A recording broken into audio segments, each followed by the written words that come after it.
नीलम गोऱ्हे यांनी खरातचे कार्यालयात आणि हॉटेलमध्ये भेट घेतली। तृप्ती देसाई यांचा खळबळजनक दावा, मंत्रिपदाबाबत भविष्य विचारण्यासाठी भेट घेतली। खरातशी काय संबंध ते गोऱ्हेंनी स्पष्ट करावं, देसाईंची चौकशीची मागणी। अशोक खरातच्या एसआयटी चौकशीचा आजचा 12वा दिवस। खरात तपासात सहकार्य करत नसल्याचा एसआयटीचा दावा। खरातच्या मोबाईलमधून अनेक धागेदोरे समोर येणार, सूत्रांची माहिती। सातारा जिल्हा परिषद राडा प्रकरण पोलीस अधीक्षकांना भोवलं। प्रकरणाची चौकशी होईपर्यंत एसपी तुषार दोशी यांना सक्तीच्या रजेवर जाण्याचे आदेश। अतिरिक्त पोलीस अधीक्षक वैशाली कडूकर यांच्याकडे पदभार। राजकीय विरोधकांच्या घरी शुभकार्याला जातो पण वैचारिक मतभेद कायम, संजय राऊत यांची प्रतिक्रिया। मोहित कंबोज यांच्या मुलीच्या वाढदिवसाला आदित्य ठाकरेंची हजेरी। मनसे नेते अमित ठाकरे आज सोलापूरच्या दौऱ्यावर। गारपिटीत नुकसान झालेल्या शेतकऱ्यांची भेट घेणार। खंडाळी पापरी गावातील नुकसानाची पाहणी करणार।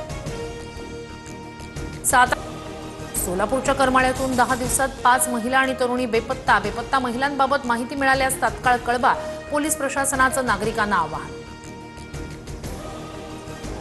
मुंबईत विविध उत्पन्न गटातील तब्बल 2640 घरांसाठी म्हाडाकडून जाहिरात। आजपासून ऑनलाईन अर्ज नोंदणी प्रक्रियेला सुरुवात। 15 मे रोजी संगणकीय सोडत निघणार। राज्यभरात आजपासून गारपीट आणि वादळी पावसाचा इशारा। खानदेश, मराठवाडा, पश्चिम विदर्भ आणि मध्य महाराष्ट्रात गारपिटीची शक्यता। हवामान विभागाचा सतर्कतेचा इशारा। शेतकरी आणि नागरिकांना काळजी घेण्याचं आवाहन।